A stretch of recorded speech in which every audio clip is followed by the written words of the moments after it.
Greetings and bienvenue, Midnight Crew. Thank you for returning to this broadcast. And welcome to new viewers joining us for the first time. If you like a video, then feel free to subscribe. Some viewers may find the following video disturbing. Viewer discretion is advised. In this thread, you were the creeper. I'll start. In my neighborhood driving home at night, I see a fox crossing the street in front of me. Turn my headlights off. No one is around, so I decide to stop and watch. After it runs away, I look up to see a man staring at me while hurriedly walking away. Realized to him I pulled up next to him, turned my headlights off and watched him. I LOL'd and drove away. Well, this story happened during the summer when I was 18. During my senior year of high school, there were some local kids who had tried to grow weed on the outskirts of our property, up against the tree line out in the woods. My old man, literally being one of those really naive farmer types, saw what he believed was just weeds growing near the tomato patch down at the far end of the farm. Seeing it as nothing but a weed, he pulled them out and didn't really think anything of it. Well, a few weeks later, we came home from a family friend's place to find our windows smashed, and a note telling us that the next time we fuck with their crop, we would be sorry. We called the police, but there wasn't much they could do about it, other than take the note for evidence and take pictures of the damage. They said they'd watch out for suspicious people, but there wasn't much they could do. Well, for Christmas that year, I had gotten a neat little Ruger Mini 30 as a gift and a bunch of surplus ammo and a few magazines for it.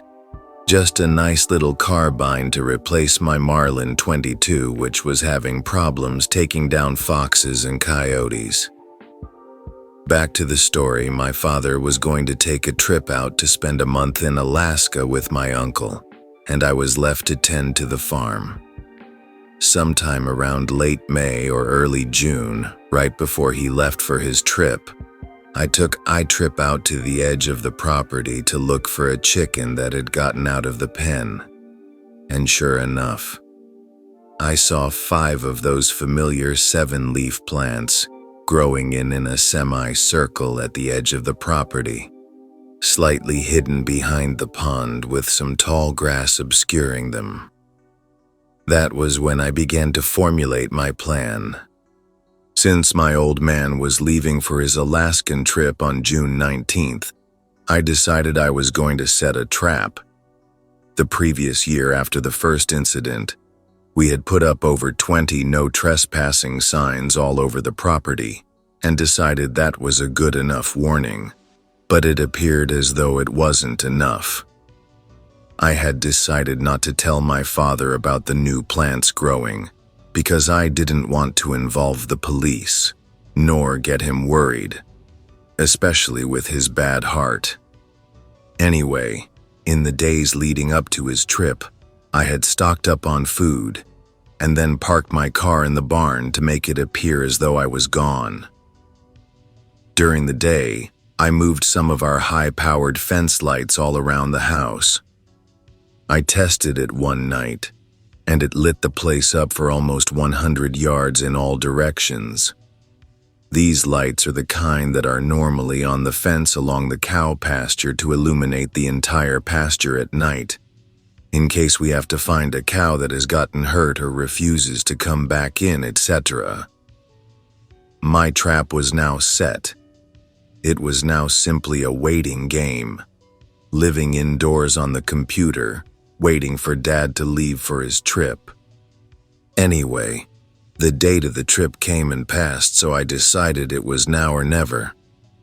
I took the golf cart down to the pond and destroyed the pot plants.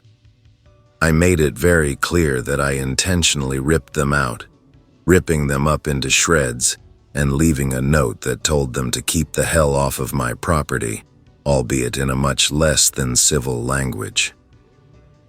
For 3 nights I hid just behind the barn door, sitting on our electric golf cart, rifle in hand, locked and loaded, with my hand on the breaker, ready to pop the lights at a moment's notice. On the fourth night, I noticed a single person dressed in black, staying a good distance away from the farmhouse. I waited for an hour and 27 minutes, doing nothing but watching. All the lights in the house and in the barn were out. It appeared to me he was only making sure the house was empty. He then left in the direction of the woods. The rest of the night passes without incident. They had sent their scout, and I knew he would be back again.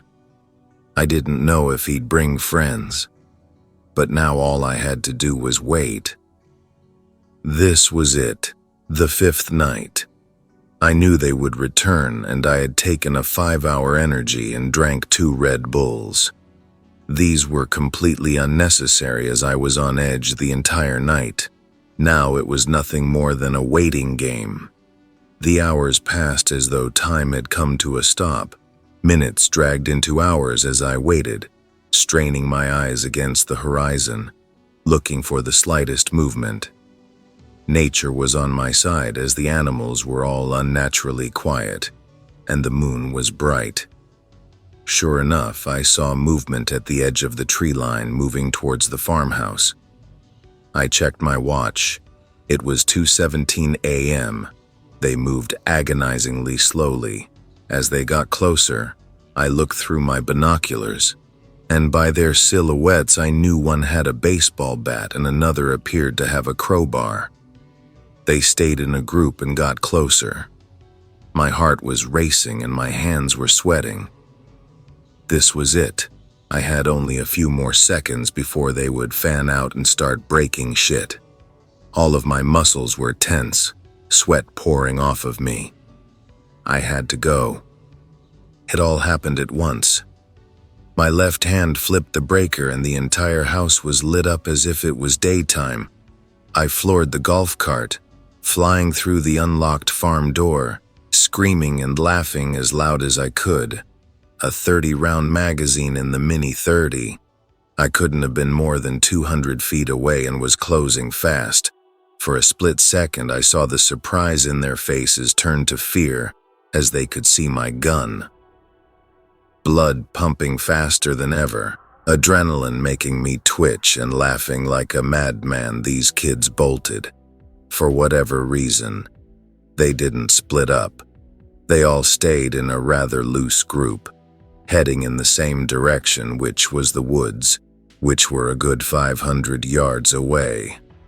I quickly gained on them and let my hands off the wheel. Steering with my left knee, I raised my rifle and began shooting at them. A little to their left, then a little to their right. Then I aimed for their feet, shooting like crazy. At this point, I didn't care whether I hit them or not. I pulled that trigger as fast as I could until it clicked. At this point, I was no more than 50 feet away and popped in a fresh magazine as best I could. I once again began shooting at and around their feet until on the 13th round, the gun stovepiped, and at that point, I needed to put my hands on the wheel to prevent from hitting a ditch. I slammed on the brakes and screamed at the top of my lungs, "Next time I won't try to miss."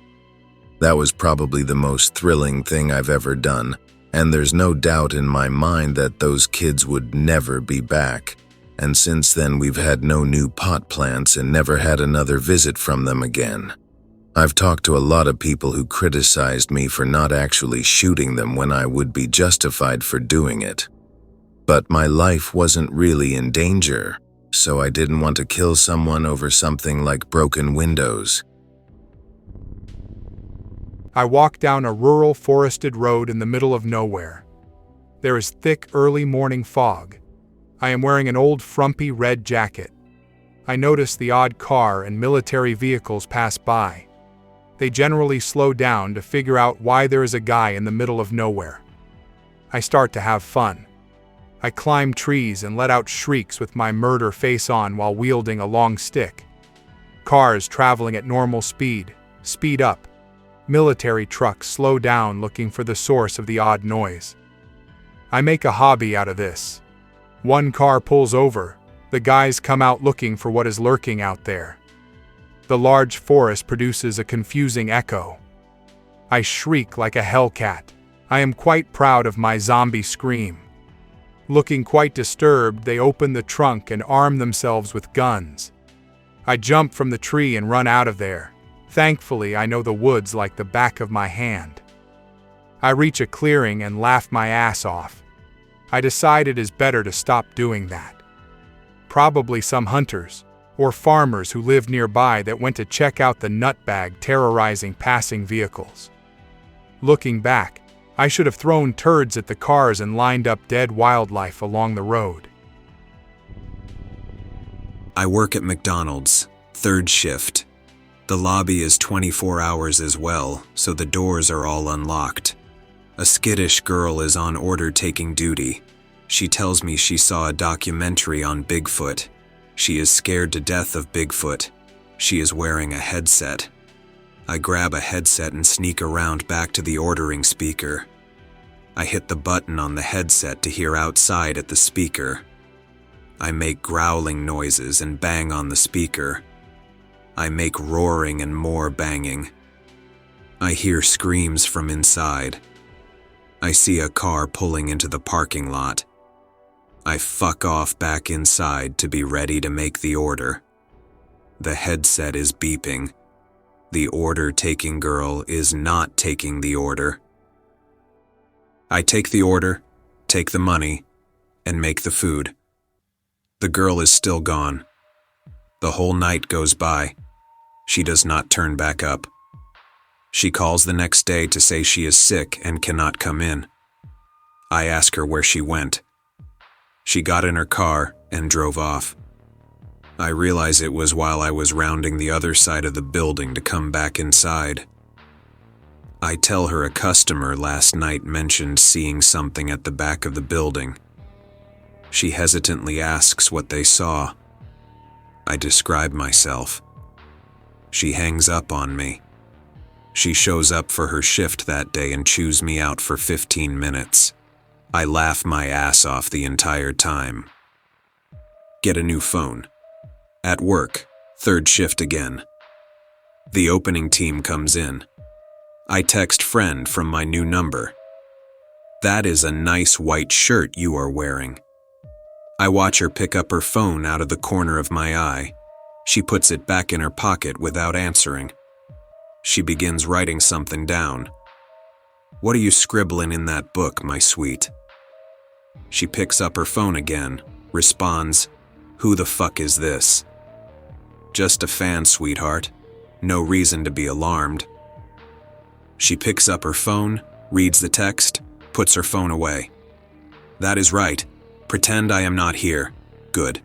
If anyone notices me, I will kill them all and take you home with me. That would be lovely, would not it, dear? Okay, seriously, who the fuck is this? This is not funny. Oh, it will not be funny either. Proceed to describe each of the other people there, including myself, and how I'm going to kill each of them. She gets pale a little, does not respond. Yes, good. I will just take a nap in the back of this nice blue car, her car, if you do not mind. Now, be a good girl, and do not tell anyone our secret. She freaks out and asks me to go check her car. I act confused, go outside. Obviously nothing in the car. Nope, nothing here. She turns away from the window. I jump into my car as quickly and quietly as possible, pulling the door behind me just so the light shuts off. You should not have told him, sweetie. He did not have to meet me like this. I hear her shouting my name out the front door of the store. I do not respond. It gets quiet. Suddenly, police cars and sirens. The police start searching cars. I have to explain it was all just a prank. I get a week suspension from work for disrupting business. Still worth it. B. Summer. I live in Melbourne, Australia. The power goes out sometimes when it is really hot for a few days in different suburbs. The power goes out in my suburb. I have a friend over. Fast, become bored. Go for a drive in the air-conditioned car. Another friend lives in the hills. We decide that we have to fuck with him. It is 1:30 a.m. at this point and still 35 degrees Celsius. Parked the car on a dirt road near his house. We went to his front yard. It is quite big. We can see he is up reading. It is hard to look scary in t-shirts, board shorts and flip-flops. We throw small rocks from his driveway at his window. He gets up to look. We hid behind a plant. He goes back down. We throw shit again. He ignores it now. Sneak up to the front door and knock, then hide. Continue doing this shit for about an hour. Can see him getting stressed and scared. We go back to the car to call home to see if the power is on. It is not. Call the mate we have been freaking out. Ask if he minds if we come chill. Pun not intended because no power at house equals no aircon, etc. He is more than happy to have us. Never tell him until a year and a half later. Everyone lolled. Be 14 or 15 or something. Can make this really weird, low-pitched roar that literally sounds like some sort of horrible monster. No one else I know can even get close to making the noise. Feels good, man. .jpg. Anyway, used to have good times making people shit themselves by making the noise. Don't know whether to type stories because I'm not sure if there are still people in the thread. First one. On a bike ride with two friends near the local beach. There are old World War II bomb shelters amongst the sand dunes. We go over for a look. They are underground, and one has a hole in the top and goes quite far in. My friends go looking in for about 5 minutes while I watch the bikes. Forever alone. .jpg. A demonic roar comes through the hole. My friends run out of the shelter screaming. I'm laughing my ass off. They look like they're going to cry. That is probably the shittest story of the 3 I have, but I'll post the other 2 shortly. Second story. Be 14. Walking around some forest that's off limits to the public with friends. Getting deep into the forest, pretty dark even during the day. Come across a small church with a stone cross next to it. A sign on the door of the church says it has been closed since the 1600s.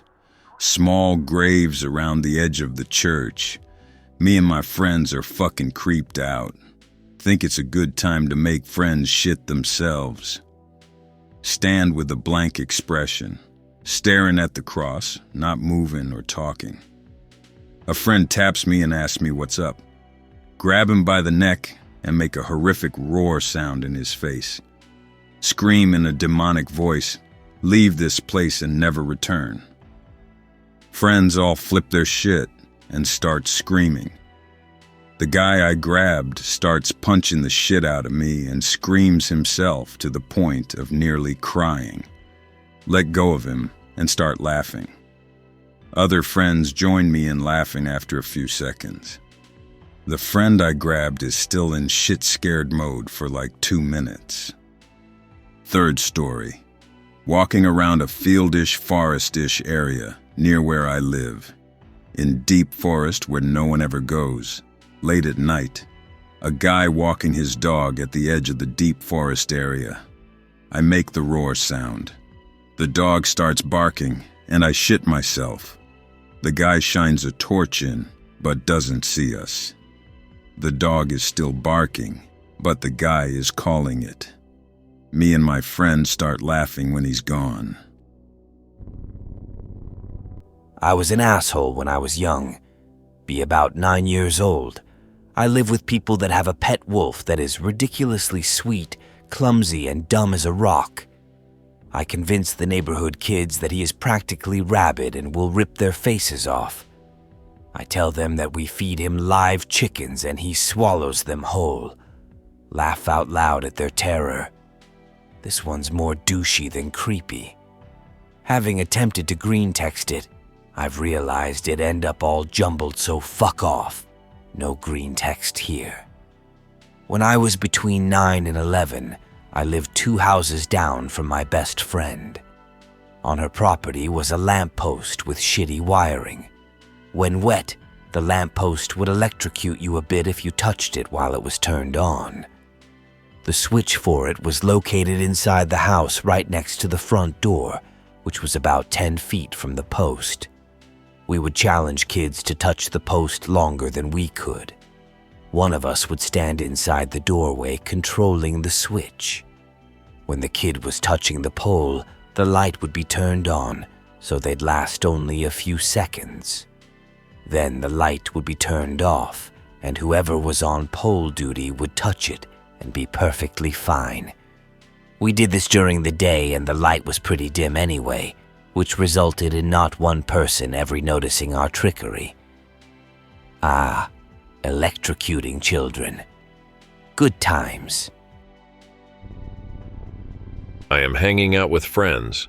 I borrow one of their phones. I record his name in a creepy voice. I set it as his ringtone.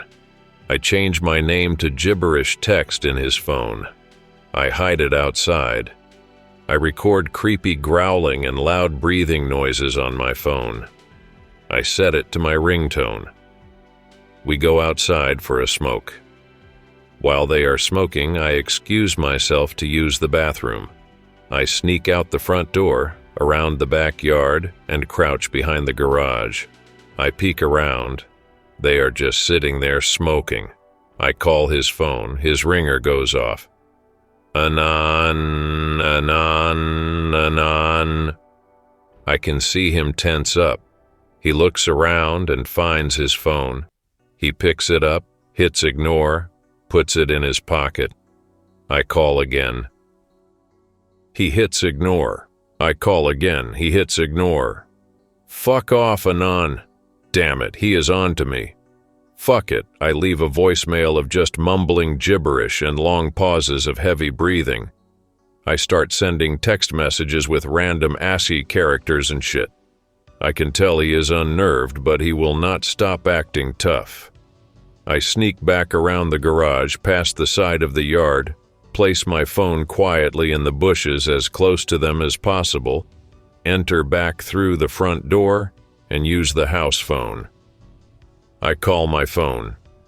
I let it ring and quickly exit out the back door. God damn, should not have eaten that F. What the fuck is that noise? All hope that it is me has left him. He is visibly shaken and distraught. We went back inside. I walk into the living room and throw on some lights. I am gonna go out and see what that was.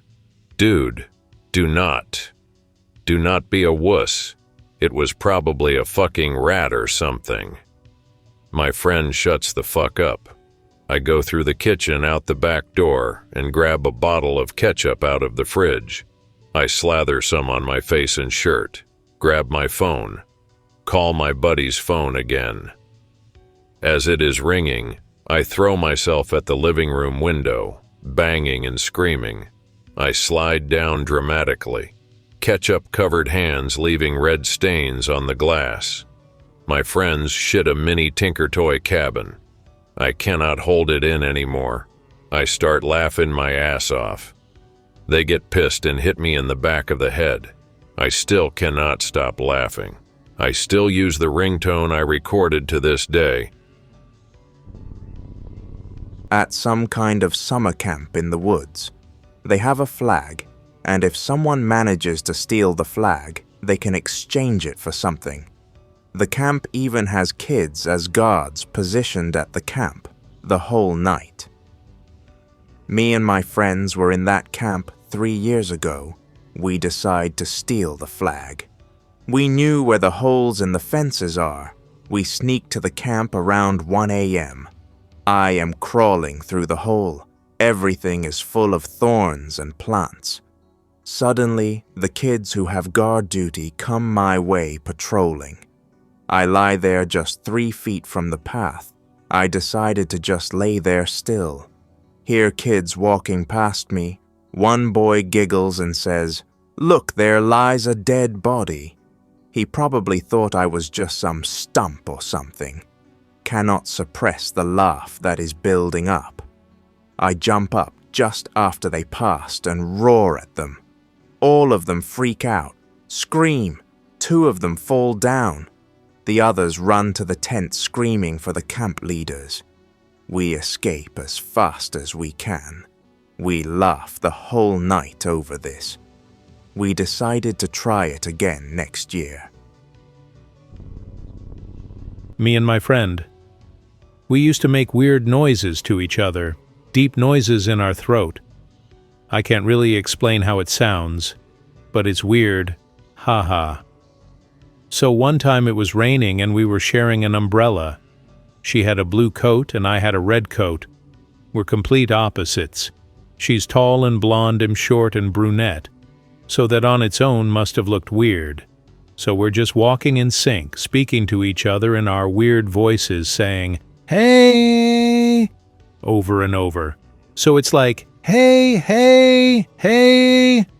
Some guy is walking his little dog quite a few feet away, and he turns around quickly, staring at us with eyes wide while we're looking at each other going, "Hey!"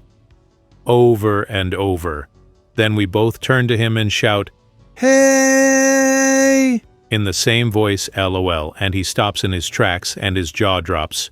So we pick up the pace, hey-yaying all the way, and then he fucking takes off running, LOL, and we keep saying, "Hey-yay," and walk faster, and he runs and keeps looking back at us, running with his little dog, and turns a corner. We laughed heartily and went on our way. At a friend's house, staying the night with him and some other guy that was with us. The night goes on, the power goes out. It is a lightning storm. We agree we need something to see with. It is pitch black. Friend goes downstairs to find some light. I do not really like this other guy. I am kind of paranoid at not being able to see anything. I take off my shoe and use it as a makeshift weapon. My friend says, "Man, I do not even know where I am right now." I say, "You should not worry about where you are. It is where I am you should be worried about." Lightning strikes. I am silhouetted by the window with my shoe raised ready to strike. I start swinging the shoe like a mad fucker. "Dude, stop, what the fuck," etc. Friend comes back with a light. The other guy is kind of noping while I look like a special ed, laughing uncontrollably, holding a shoe. Good times, man. Be 15 or 16, sitting fairly high in a tree. A picnic table directly beneath the tree. I used it to get into the tree without scrambling up the side. 2 middle-aged women come and sit at the picnic table. I cannot climb down without landing on the picnic table or risking a jump from a higher branch. I decide to stay in the tree. They talk about normal shit, job, weather, whatever. Then they end up talking about their lives. I felt like a mega stalker. I try to get higher in the tree to avoid detection. Snap. A tree branch breaks. Oh shit, don't look up, don't look up. I look down. Shit, I am busted. A stunned look on the women's faces as I climb down the tree faster than I ever have. I land on the table, spill the lady's drink, and bolt for home. I turned around once to see the most confused, stunned look I have ever seen. Needless to say, I was more careful with my tree climbing spots from then on. B14. I just bought Persona 3 for the PSP. A huge disappointment, by the way. I am playing in my room on my bed. There is a thunderstorm going on outside. I get to the part in Persona where there is a thunderstorm going on outside. I must have been low on power on my PSP. Lightning hits the house, and the power goes out. The same time the power goes out in the house, my PSP loses power. I'm getting freaked out, since at the time I was all home alone. I hear the slide door on the porch open. I am scared out of my mind. My dog on my bed sees I am scared and thinks whoever came into our house is an enemy.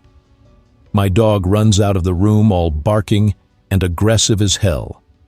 I run down the hall to see who she attacked and if she, my dog, is okay. It turns out the person she attacked was my older brother, who was just really drunk and just came back from drinking at the park.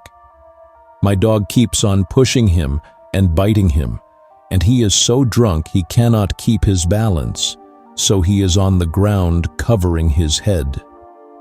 I do not know why she kept attacking him even after finding out he was not an intruder. The next day, he beat the shit out of me.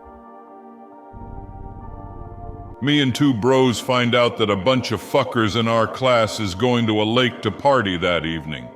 We bring some shit, like fake blood, some weird hunting flute. If you held over all the holes, it made this fucking awful noise, etc. We go there about 10:30 in the evening, locate them soon and spread out in the forest. There are 5 or 6 of them and we are 3.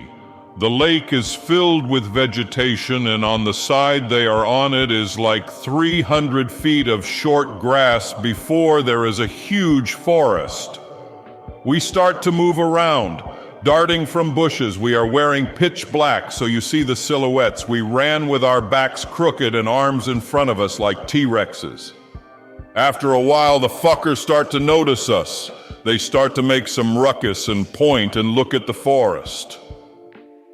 We calm down. The fuckers go down to swim. We quickly move over to their stuff, steal some cigarettes, shoes, and 2 t-shirts.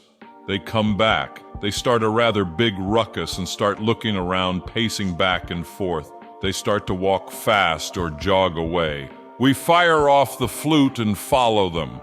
We crack as many trees and make as much noise as we can while at it. One of my bros takes a shortcut and puts one of the shirts, which we have made holes with a knife in and poured some blood on the road. They find it, go almost nuts, and practically run towards a cabin. We continue to sneak around the cabins, throwing pebbles on the windows, making flute sounds, putting cigarettes on the porch, and before going home we put up the other t-shirt, which we had also made holes in, on the porch along with some Blair Witch Project dolls.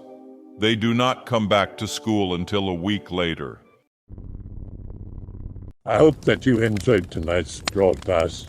If you enjoyed tonight's story, then please subscribe to the channel as more Greentext will appear daily. A new broadcast will appear when the clock strikes midnight Central Time.